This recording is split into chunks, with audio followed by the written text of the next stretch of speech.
আজ আমি পশ্চিমবঙ্গ প্রাথমিক শিক্ষা পর্ষদ তৃতীয় শ্রেণীর বাংলা পাতাবাহার বইয়ের একটি গল্প ঢেউয়ের তালে তালে গল্পটি তোমাদের পাঠ করে লিরিক্স সহ শোনাবো। কি লিখেছে দেখো, ঢেউয়ের তালে তালে, লেখক পিনাকি রঞ্জন চট্টোপাধ্যায়। পৃষ্ঠা নং 55, 56 ও 57। জল কেটে এগিয়ে চলেছে আংড়ে, চারধারে পাহাড়ের মতন ঢেউ। ডিউক বলল, আমরা আস্তে আস্তে ভারত মহাসাগরের দিকে এগিয়ে চলেছি। আজ সকাল থেকে একটা বিরাট কচ্ছপ চলেছে আমাদের পেছনে পেছনে। সমুদ্রের আর একজনের সঙ্গেও বেশ ভাব জমেছিল, কিন্তু ব্যস্ত থাকায় তাকে বিশেষ সময় দিতে পারিনি আমরা। আজ দুজনের মন খারাপ, কারণ সে আর আসছে না। সে হলো আমাদের ছোট্ট পাখিটা। আবার সেক্সটার নিয়ে বসেছে ডিউক। আমি প্রায় নিঃশ্বাস বন্ধ করে আছি, জানতে না কোনো ভয় নেই আর। আমরা পার হয়ে চলেছি পথ। এদিকে পথ ঠিক করার আমাদের অবস্থা জানার উত্তেজনায় আমি সমুদ্রের জলে চা বানিয়েছে, বমি হয় আর কি। খটকা লাগছে অকারণেই। ডিউক ঠিক তো? ওর সেক্স টানতে ভুল নেই তো? না, ওর কোনো ভুল নেই। ভাবতে ভীষণ ভালো লাগছে, এতদিন ধরে বারবার বিপর্যস্ত হবার পর আজ ঠিক পথ পেয়েছে। মনের আবেগ কাকে জানাবো? অকারণে গলা ছেড়ে গান গাইছি। জানি না আগে পালের শুশুকগুলো তাইতেই পালালো কিনা। ডিউক বলে উঠল, এসো আজকের দিনটায় একটা কিছু করি। কি করা যায়? রসগোল্লা খাওয়া যাক, টিনে ভরা রসগোল্লা। খেতে খেতে নৌকার দুপাশে দুজনেই হেলান দিয়ে বসে আছে। চারধারে শুধু জল আর জল। টিন শেষ হয়ে গেলে যখন ছুঁড়ে ফেলে দিলাম, তখন দু একটা ফোঁটা রস গায়ে এসে পড়লো। তাড়াতাড়ি পিঁপড়ে উঠবে ভেবে সমুদ্রের জল দিয়ে ধুচ্ছি, দেখি ডিউক হাসতে হাসতে গড়িয়ে পড়ছে। সে মনে করিয়ে দিল, পিঁপড়েকে এখানে আসতে হলে প্রায় 200 মাইল সাঁতরে আসতে হবে। দুপুরে পেট ভরে খেয়ে খুব দাঁড় টানা হয়েছে। এখন আংড়ে হু হু করে অনুকূল স্রোতে এগিয়ে চলেছে আন্দামানের পথে। দাঁড় থামালেও স্রোতের টানে আমরা ভেসে চলেছি দক্ষিণ পূর্ব কোণে।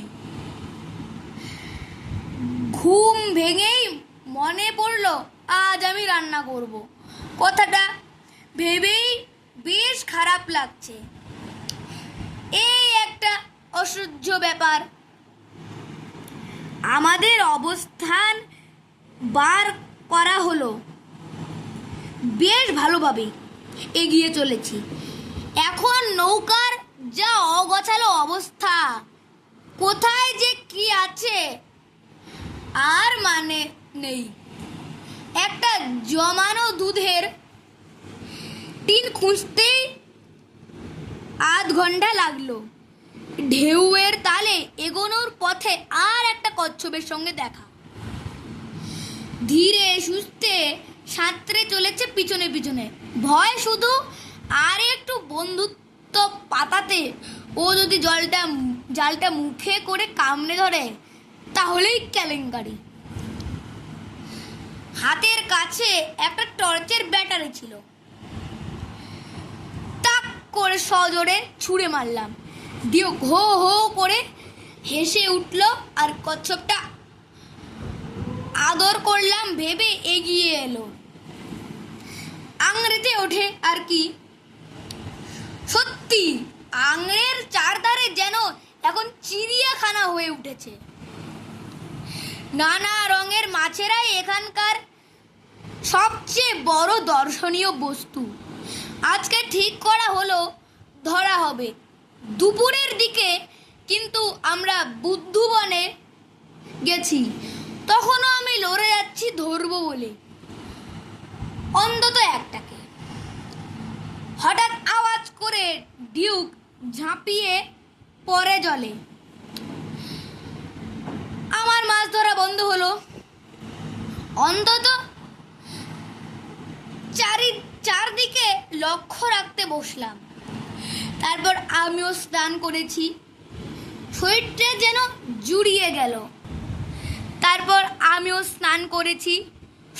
যেন জুড়িয়ে গেল। আমরা আস্তে আস্তে অসাবধানী হয়ে উঠছি। ঠিক হলো হাঙর তাড়াবার কালি জলের চারধারে ছড়ানো হলো। দুপুরের দিকে একটু ঢুলুনি এসেছে সবে। ডিউকের ধাক্কায় ঘুম ভেঙে উঠে দেখি এক সাংঘাতিক কাণ্ড। বিরাট বড় একটা মাছ আর কচ্ছপের লড়াই চলেছে তখন। তাড়াতাড়ি আংড়েকে দূরে সরিয়ে নিয়ে যাওয়া হলো। শব্দার্থ: ভাব, অর্থ সখ্য, উত্তেজনা, অর্থ অস্থিরতা, খটকা, অর্থ খুঁতখুঁতে ভাব, অকারণে, অর্থ কোনো কারণ ছাড়াই, হেলান, অর্থ ঠেস, দর্শনীয়, অর্থ দেখার মতো জিনিস। টিকা: অভিযান প্রসঙ্গে 1969 সালের 1 ফেব্রুয়ারি আলবার্ট জর্জ ডিউকের সঙ্গে করৌজি আংড়ে নামক একটি ডিঙি নৌকায় কলকাতা থেকে আন্দামান যাত্রা করেন। 33 দিন পর 5 মার্চ তিনি সেখানে পৌঁছান। এই দুঃসাহসিক সমুদ্র যাত্রার জন্য তিনি বাঙালি তথা ভারতবাসীর কাছে চিরসম্মানীয়। সেক্সটান, যে যন্ত্রের সাহায্যে সূর্য ও অন্যান্য নক্ষত্রের কৌণিক উচ্চতা মাপা হয়, তার নাম সেক্সটান্ট। অভিযাত্রীদের কাছে দিক নির্ণয়ের জন্য এটি একটি অত্যাবশ্যকীয় যন্ত্র। লেখক পরিচিতি: পিনাকি রঞ্জন চট্টোপাধ্যায়, জন্ম 1946 সালে, একজন প্রখ্যাত সাঁতারু, দুঃসাহসিক নৌ অভিযাত্রী। কলকাতা বিজ্ঞান কলেজের ফিজিওলজির অধ্যাপক ছিলেন। এক্সপ্লোরার্স ক্লাব এর সক্রিয় সদস্য ছিলেন। নিপুণ ক্রীড়াবিদ।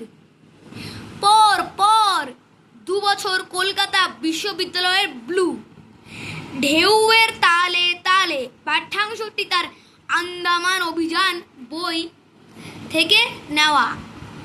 পৃষ্ঠা নং 58।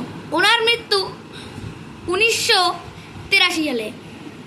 গল্প হাতে কলমে টিকা ও শব্দ হলো পৃষ্ঠা নং 55, পৃষ্ঠা নং 56, পৃষ্ঠা নং 57 ও পৃষ্ঠা নং 58।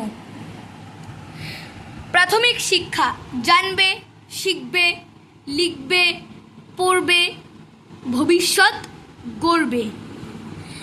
ভালো থাকুন, সুস্থ থাকুন। আল্লাহ হাফেজ।